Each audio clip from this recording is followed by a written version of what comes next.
सदाशिवसमारम्भां शङ्कराचार्यमध्यमाम् अस्मदाचार्यपर्यन्तां वन्दे गुरुपरम्पराम्। श्रुतिस्मृतिपुराणानाम् आलयं करुणालयं नमामि भगवत्पादं शङ्करल्लोकशङ्करम्। शङ्करं शङ्कराचार्यं केशवं बादरायणं सूत्रभाष्यकृतौ वन्दे भगवन्तौ पुनः पुनः। ईश्वरो गुरुरात्मेति मूर्तिभेदविभागिने व्योमवद्व्याप्तदेहाय दक्षिणामूर्तये नमः। तत्वोपदेश श्लोक 18:1-8.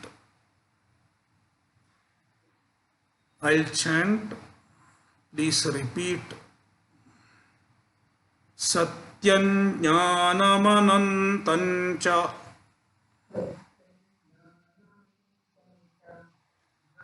brahma lakshanamujyate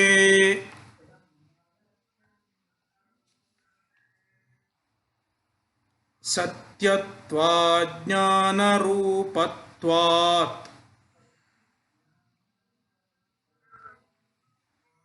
सत्यत्वात् ज्ञानरूपत्वात्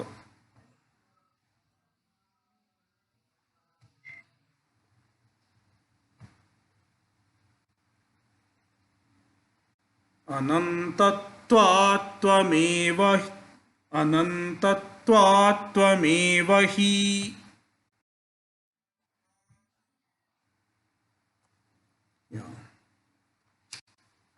ब्रह्म लक्षणम. Lakshanam means a definition.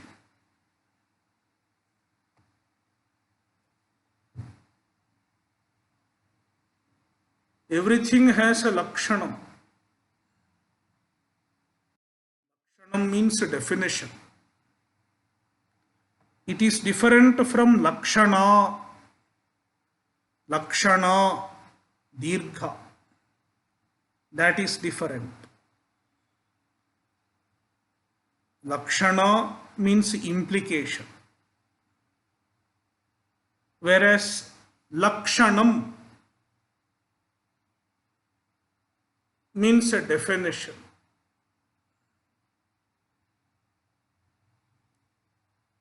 We can define everything in this world if we know how to define.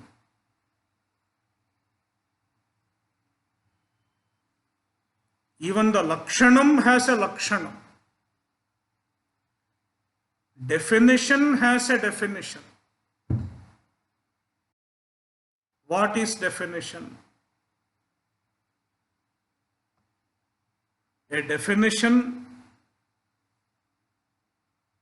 is a description of an object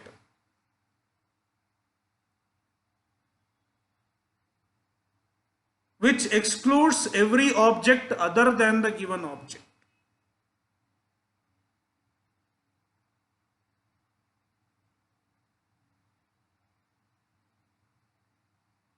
A definition should be free from all flaws. According to the Shastra, there are 3 flaws in definition.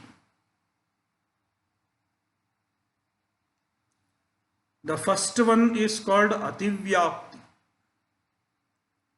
over coverage. A definition covers the intended object, and it may also cover a non-intended object. Then it is called over coverage, ativyapti. For example, you define human beings. let us try to define human beings. Who are human beings? Two-legged animals. Human beings are two-legged animals. Is it a correct definition? This definition has a problem. Even birds are two-legged animals. The definition covers all human beings. In addition to that, the definition also covers the birds. It is the flaw of over-coverage. Ativyapti. Therefore, we should avoid ativyapti. We cannot define human beings as two-legged animals. Because if we take this definition, even birds will be human beings. Therefore, we have to add something else to exclude the birds.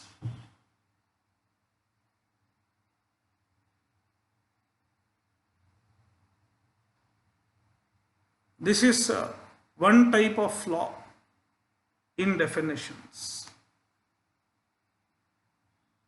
Then there is another type of flaw, ativyapti.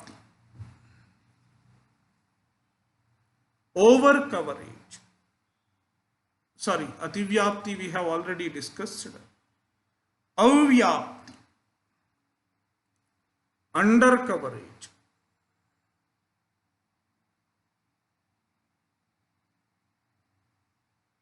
Under coverage.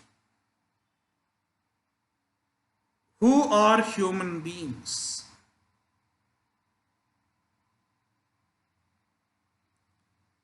Those who wear spectacles are human beings. Those who wear glasses or spectacles are human beings.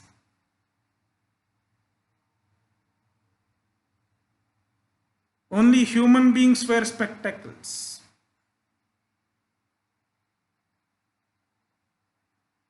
Animals don't wear spectacles. Monkey doesn't generally wear spectacles. The monkey can snatch your spectacles.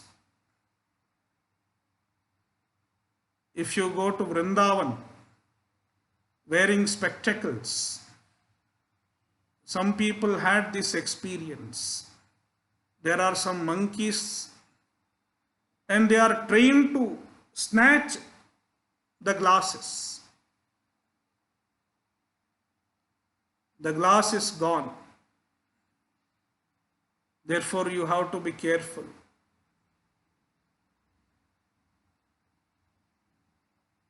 So, monkey can snatch away your spectacles, but the monkey doesn't wear it generally. Therefore,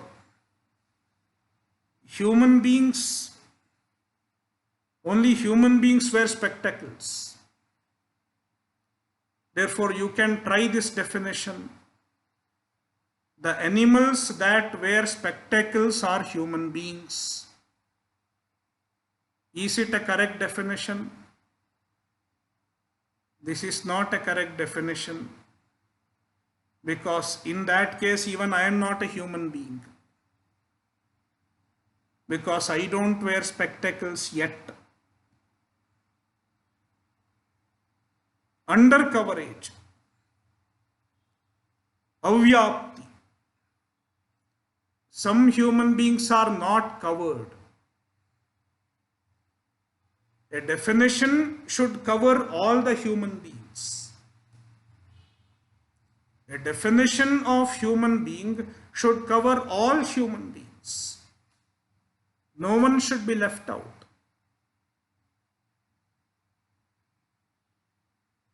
So ativyapti is also a problem. Avyapti is also a problem. Over coverage and under coverage.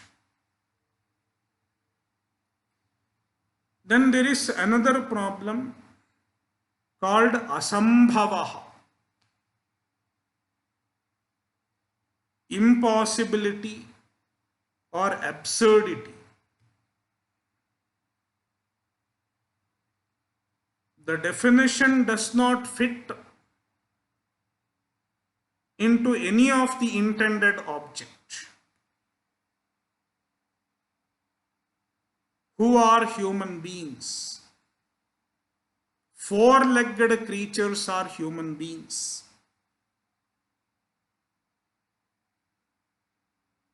The definition doesn't fit into any of the human beings.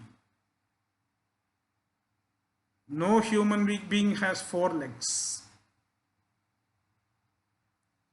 The creatures with the two horns are human beings. Again, asambhava. Because no human being has horn.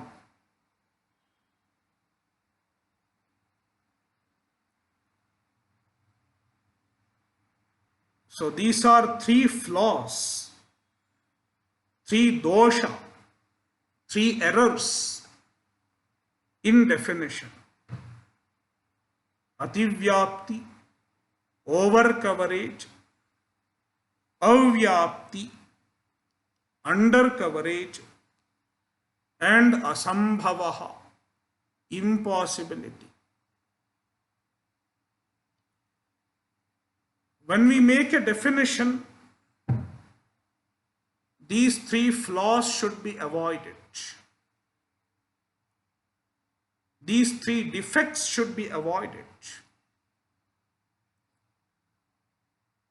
If you know how to avoid these three defects, you can define anything on this earth. Try defining objects around you.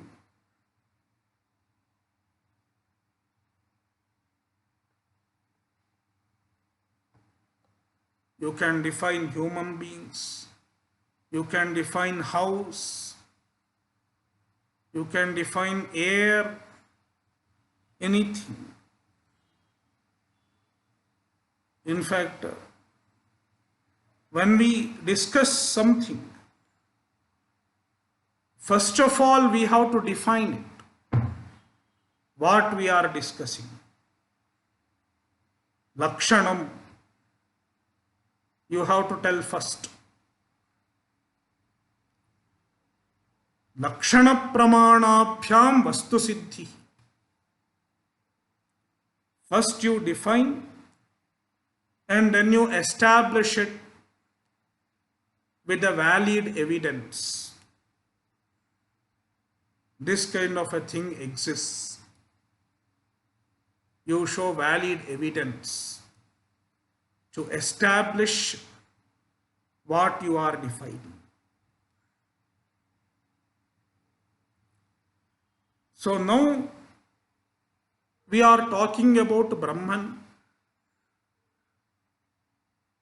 What is Brahman? Define Brahman.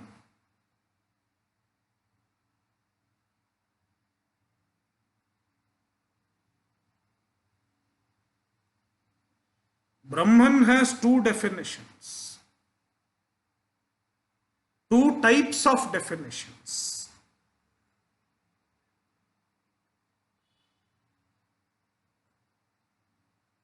Number one, Tatastha Lakshanam, and number two, Swarupa Lakshanam. Tatastha Lakshanam and Swarupa Lakshanam. Tatastha Lakshanam means a definition where you don't describe the very nature of the object. Instead, you define the object referring to something that is related and external to the nature of the object. Related but external to the nature of the object. With such a feature, you define the object. It is called Tatastha Lakshana. Let me explain with an example. Kakavad Devadatta Griham. There is a row of houses. All houses look similar. It is so in the cities. There is a row of villas. And you are wondering, which is Devadatta's house?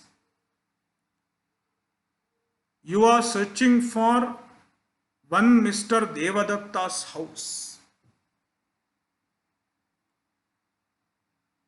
And you are asking another person who is familiar with the place, which is Devadatta's house, because all are similar. Then the gentleman who speaks Sanskrit, he says, Kakavad Devadatta Griham, the house on which a crow is sitting. Kakavat, there is a crow, Kaka. It is sitting. The house on which the crow is sitting is Devadatta's house.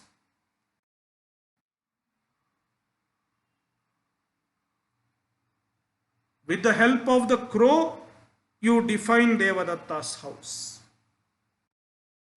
Now the crow is not intrinsic to Devadatta's house. Crow is not a part of Devadatta's house. The crow will fly away at any moment. Yet, it serves as a definition, a lakshana. Being outside Devadatta's house, being external to Devadatta's house, it is called Tatastha Lakshanam, an incidental attribute or an external attribute that serves as a definition is called Tatastha Lakshanam. Please mute your microphones. I am getting some noise. If it is your microphones are on, please mute it. I don't know where from it is coming.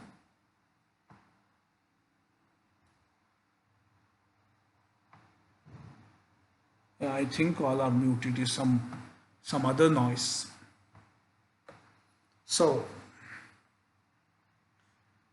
then there is Swarupa Lakshanam. Swarupa is the very nature, the intrinsic nature. The very intrinsic nature of an object is made use to define something. Then it is Swarupa Lakshana. For example, the red house is Devadatta's house. The big house is Devadatta's house. The biggest house is Devadatta's house. You are referring to the intrinsic nature of the house. then it is Swarupa Lakshanam. Thus, we have two types of Lakshanam, Swarupa Lakshanam and Tatastha Lakshanam. Even Brahman has these two types of Lakshanam. There is a Swarupa Lakshanam. It is given in Taittiriya Upanishad. Satyam Jnanam Anantam Brahma. Satyam Jnanam Anantam Brahma. It is Swarupa Lakshanam. Because the statement defines Brahman, referring to the intrinsic nature of Brahman. Satyam.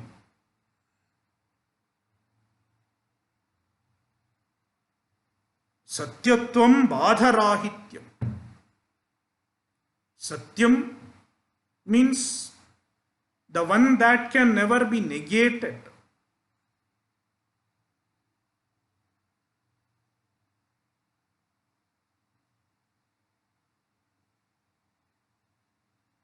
Which implies it is the absolute reality.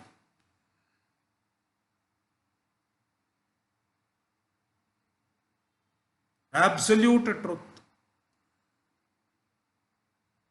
Satyam Brahma. Jnanam Brahma. Jnanam means a Chaitanya, awareness, consciousness. Jnanam Brahma.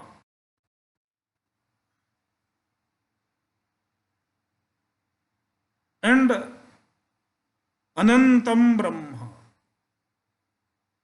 Anantam, the limitless, the infinite is Brahman. This is Swarupa Lakshana. Satyam Jnanam Anantam Brahma. Then we have a Tatastha Lakshanam also. What is Tatastha Lakshanam of Brahman? Referring to the Jagat, you define Brahman. You define Brahman referring to the Jagat. The Jagat is external to Brahman. It is not the intrinsic nature of Brahman.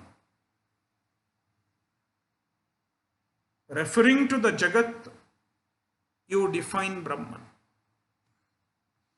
Then it becomes Tatastha Lakshanam. It is also given in Taittiriya Upanishad. Yato va imani bhutani jayante yena jatani jivanti yat prayanti abhisamvishanti tad brahma. From where the whole universe comes, on which the whole universe is sustained, and into which the whole universe resolves. It is Brahman. It is also like saying Kakavad Devadatta Griham. The Jagat comes and goes. Brahman is steady, eternal.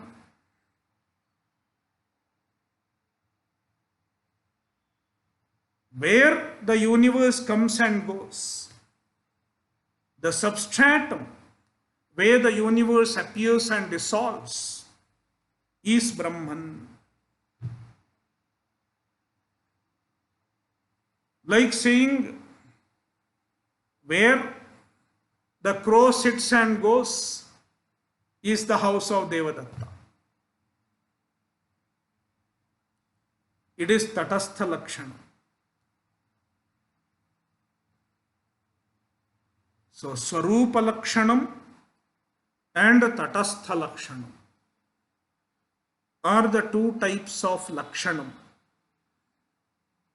two types of definitions that the Shastra puts forward to understand Brahman.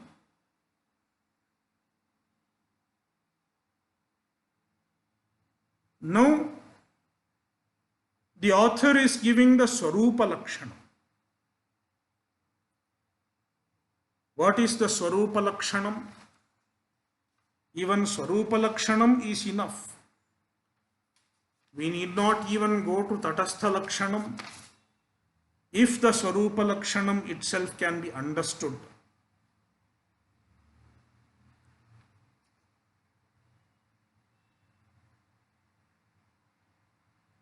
Satyam Jnanam Anantancha Brahma Lakshanam Uchyate. Satyam Jnanam Anantam. This is Brahma Lakshanam. This is a definition of Brahman.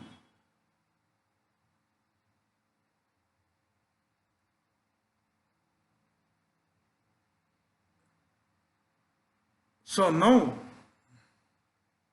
the author has to equate the Brahman with you. Just defining Brahman is not enough.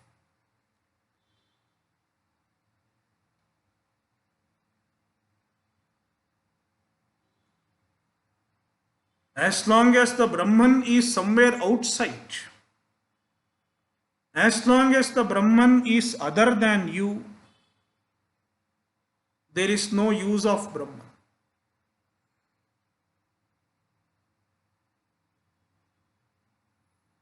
The Brahman becomes useful when it is you.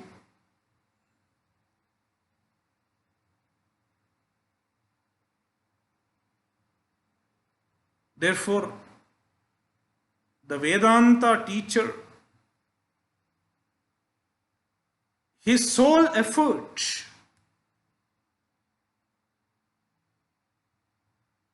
is to make you discover the Brahman in yourself. You are Brahman. The author is arriving at this point. How can he do this?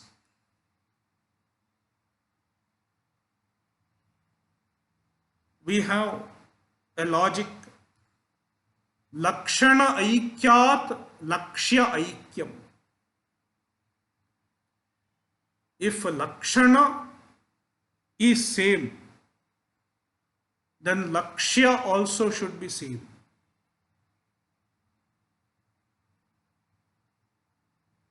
X and Y. Let us take two things, X and Y.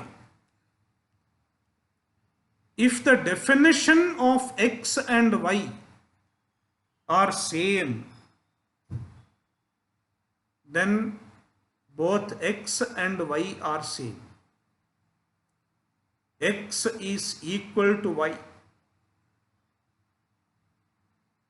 This is the logic. Lakshana means a definition and Lakshya means a defined. If definition is identical, then the defined also should be identical. If definition is same, defined also should be same.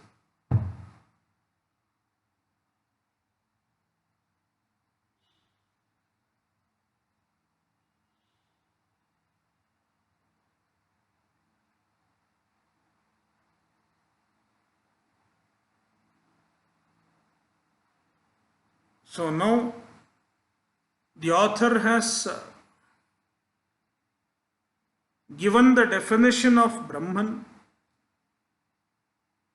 and now the author is saying that you have the definition of Brahman.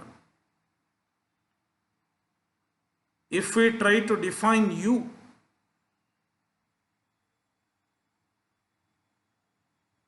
you means not your body. We have already seen that the body is not you. It is not your true self. Your true self, the Atma. What is its definition? The definition of Atma, the Swarupa of the Atma, we have already discussed. The Swarupa of the Atma is also Satyam Jnanam Anantam. Atma is Satyam because it cannot be negated. You can negate everything, but the Atma cannot be negated because it is the very ground of negation, witness of negation. It cannot be negated. Therefore, Satyam. And obviously, it is a Jnanam,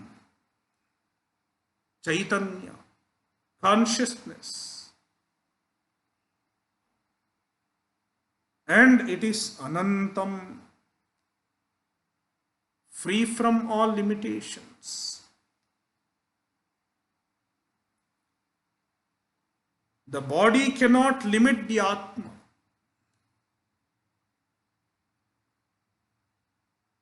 Because the body is external. The limitation of the body is not the limitation of the Atma.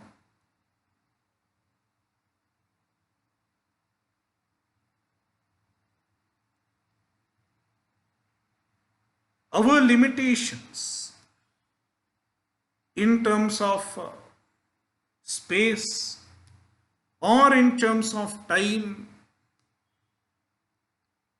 it is all the limitations of our body. The Atma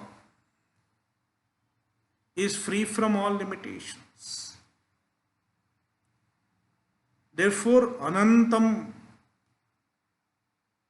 free from all limitations, infinite. Therefore, even you have all the definitions of Brahman.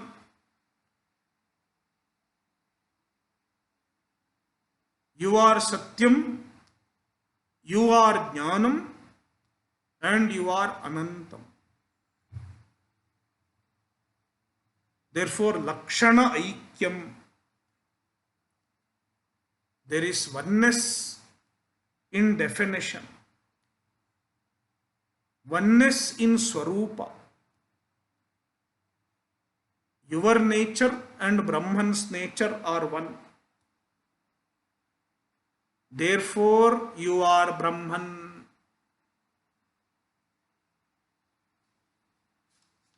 See the verse. Satyatvat. Since you are Satyam. Jnanarupatvat. Since you are Jnanarupa. Your Swarupa is Jnanam. Chaitanya. Anantatvat. Since you are Ananta, free from all limitations. Therefore, Tvameva hi. Tvameva Brahma. You are Brahman. You are nothing short of Brahman. You are not even a short Brahman. There is nothing called short Brahman or long Brahman. There is only one Brahman. And you are that.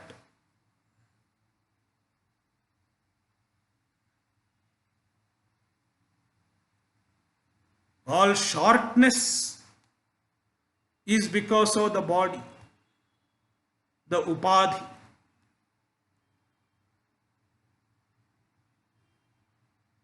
It is not your swarupa. The swarupa is neither short nor long. It is purna, ananta.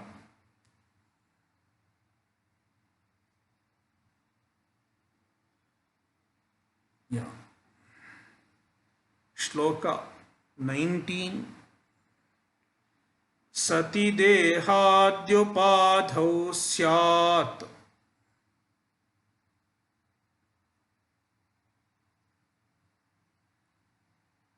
jivastasya niyamakaha. Yeah, you can keep your microphones off and chant for yourself. Ishvara Shaktyupadhitvat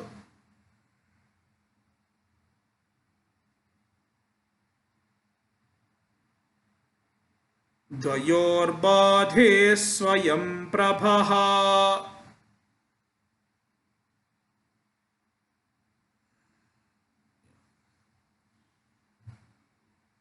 If I am Brahman, then what causes the difference between me and Ishvara? The difference between Jiva and Ishvara. Jiva Ishvara Bheda. What is responsible for the difference? What makes me a Jiva? Jiva means a limited individual who is subject to all problems, birth and death, Janma Marana, Karma, Kartrutva, doership, Bhoktrutva, enjoyership. With all these characteristics, I become Jiva. I am a limited individual. I am an individual with my limitations, with my doership, with my enjoyership, with all my complex problems.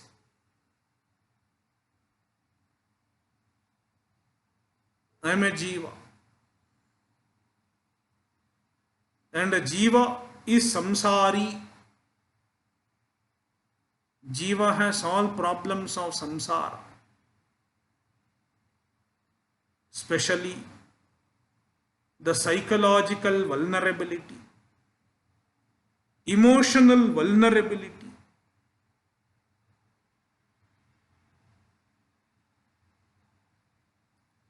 Then Ishvara. Ishvara is the Niyamakaha, the ruler, the sustainer.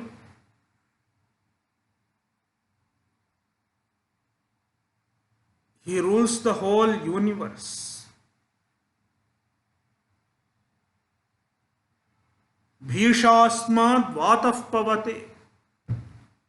Taittiriya Upanishad says, even the wind blows because of the fear of Ishvara. Bhishodeti Suryaha. Even the sun rises because of the fear of Ishvara.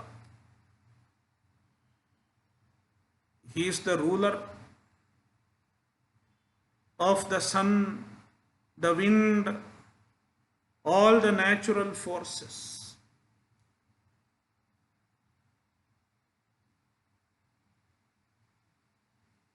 Ishvara is all pervasive.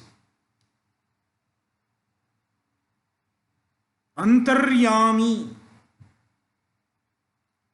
Antah sthitva yamayati iti antaryami. He is present in and through everything, and he is sustaining everything. Therefore, antaryami.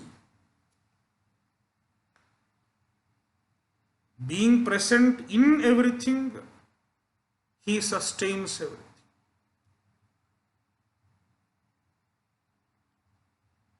He does not stay in heaven and control the earth. He is not just in heaven. Ishvara is not confined to a place. He is present in and through, all pervasive. This is the unique vision of Ishvara that we have in our Vedas, in our Shastra.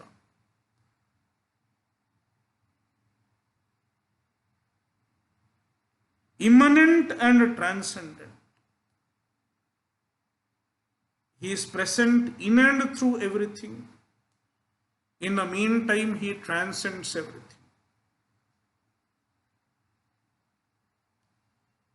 It is told in Purusha Suktam,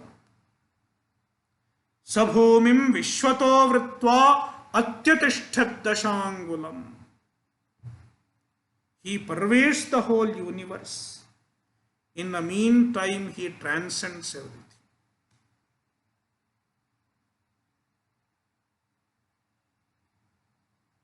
That is Ishvara. Jiva and Ishvara, there is a bhedaha, a difference. I am not Ishvara because I am confined to this body.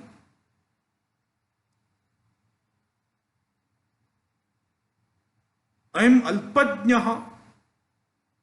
I have limited knowledge. Alpa Shaktiman, limited power. Even as far as my limbs are concerned, I have limited power, limited flexibility. Even moving my hands and legs, I have limited freedom. I cannot bend my fingers backward. I can only bend them forward. My degrees of freedom are limited.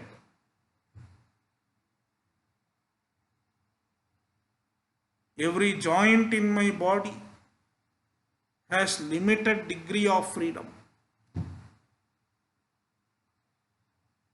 That is why, as human beings, we cannot really expect freedom. Now people want to be free.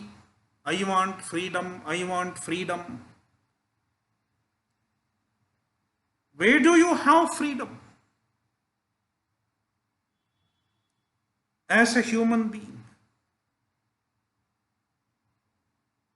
your degrees of freedom are very much limited.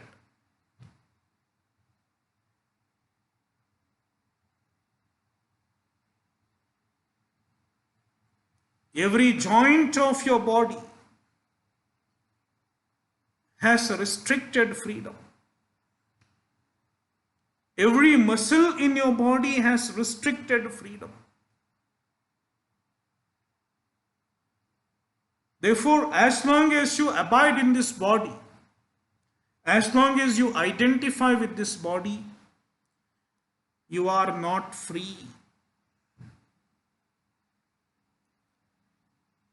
The only way to be free is to discover Brahman. Because Brahman is the only free thing.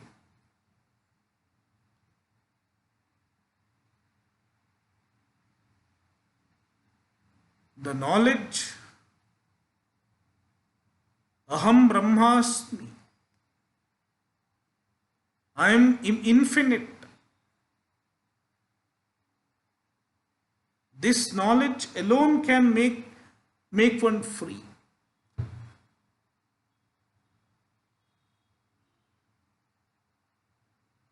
Therefore, what we think freedom is not really freedom.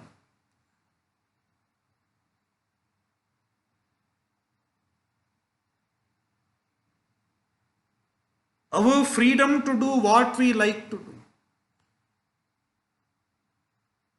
Freedom to pursue our likes and dislikes. Even at the cost of dharma.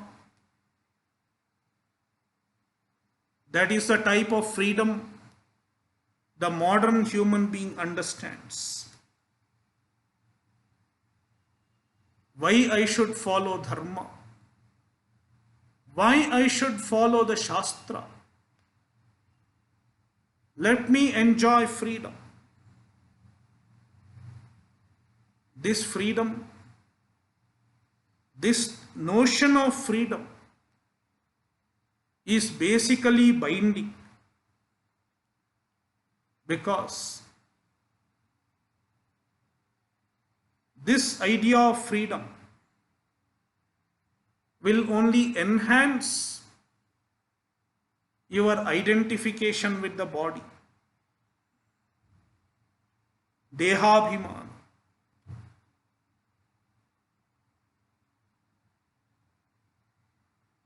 And it is more binding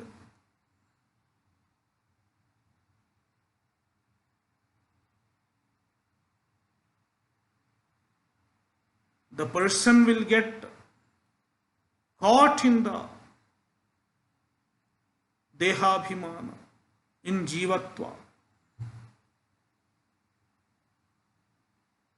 Therefore, if we are pursuing freedom, we should first understand where to expect freedom.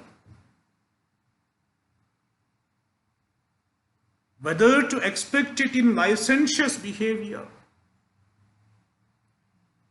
or whether to expect it in Brahmajnana,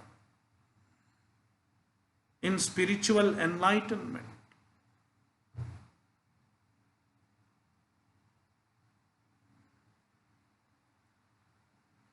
So, Ishvara and Jiva, there is a bheda, there is a difference. I am not Ishvara.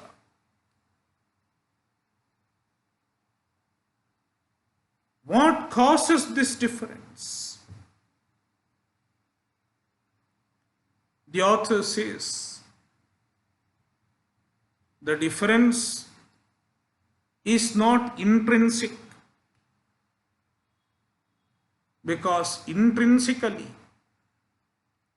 Jiva and Ishvara both have the same lakshanam, both have the same swarupa, satyam, jnanam, anantam.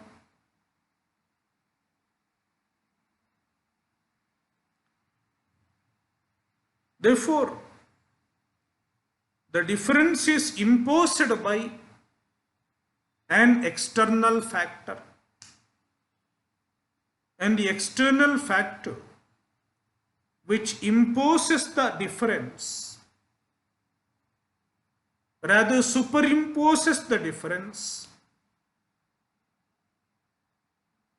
is called upadhihi. Upadhi. Upadhi is the external factor which causes the apparent difference between Jiva and Ishvara.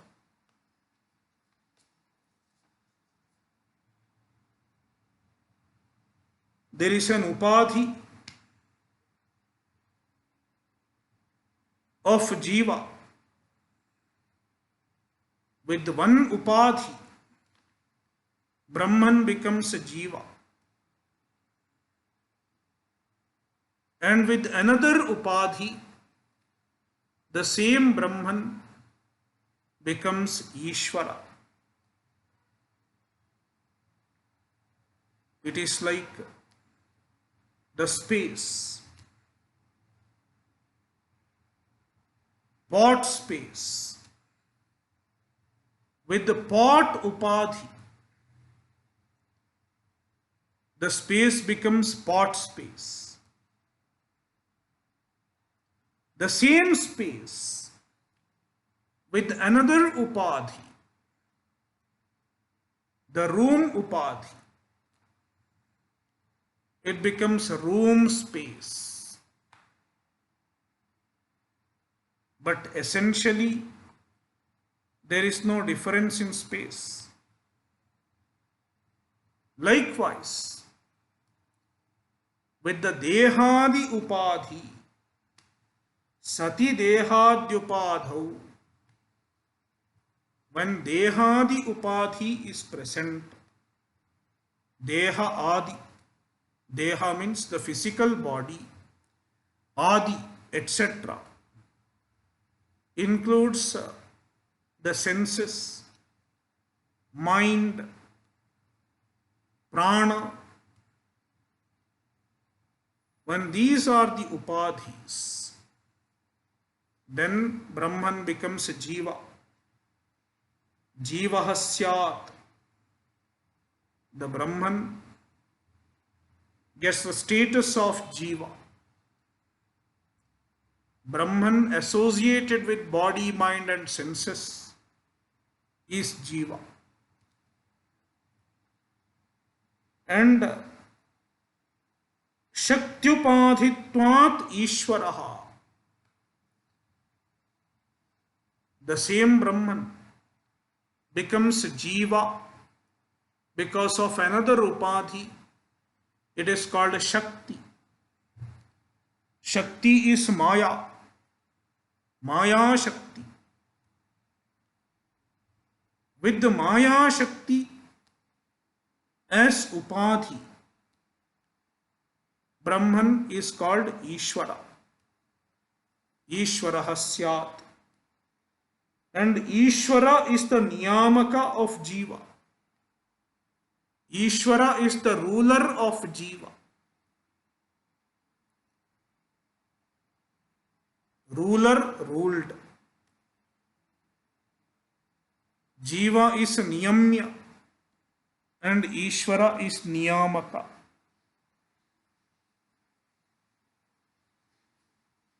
Ishvara decides what should happen to this Jiva. Whether the Jiva should get happiness or whether the Jiva should get problem, everything is decided by Ishvara.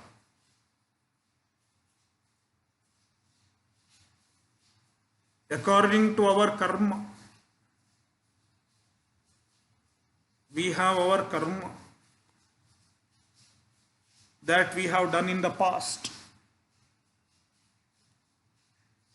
And in keeping with our karma, Ishvara gives us phala, the results. Sometimes he gives us sweet, good news. Then we jump with joy.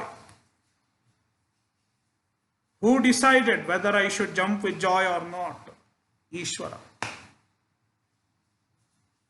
And after a while there is a bad news.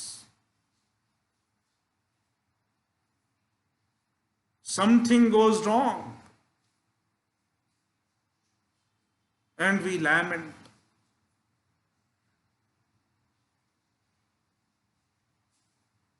Ishvara. So, Ishvara is karma phala data.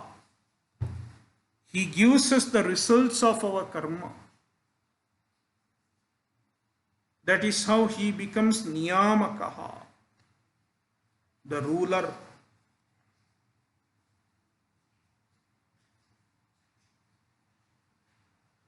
So, because of the upadhis, there is Jiva Ishvara Bheda, difference between Jiva and Ishvara. But fortunately, the upadhis are mithya.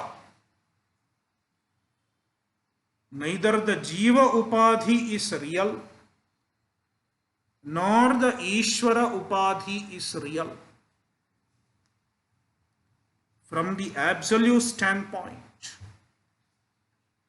both these upadhis are unreal, mithya.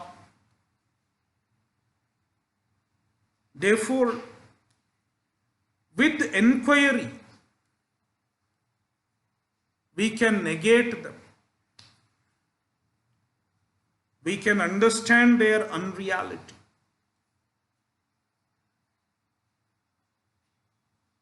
When the upadhis are negated,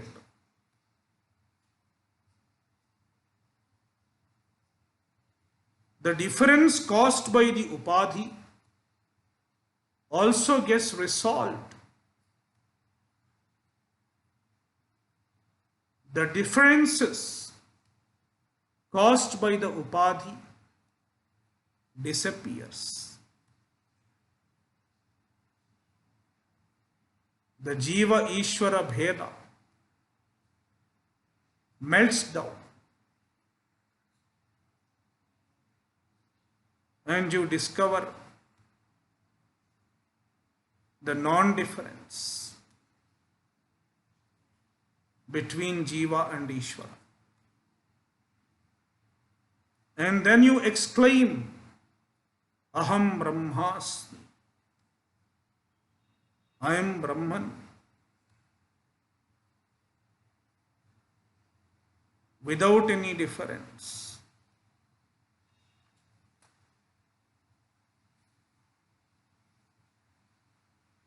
Dvayor badhe swayam prabhaha. Dvayor badhe. Dvayoho upadhyoho badhe. When the two upadhis are negated, then what remains? Swayam Prabhaha, the self-effulgent Brahman alone remains. Without the superimposed status of Jiva and Ishvara. It is just one Brahman. And that is you, the Atma, your true self, free from all problems, free from limitations. And when you discover this, once you discover this, you don't seek anything further. It is the culmination of all seekings, culmination of all pursuits, culmination of all problems. Om Purnamad पूर्णमदः पूर्णमिदं पूर्णात् पूर्णमुदच्यते पूर्णस्य पूर्णमादाय पूर्णमेवावशिष्यते। ओम शांति शांति शांति। हरि ओम। श्री गुरुभ्यो नमः।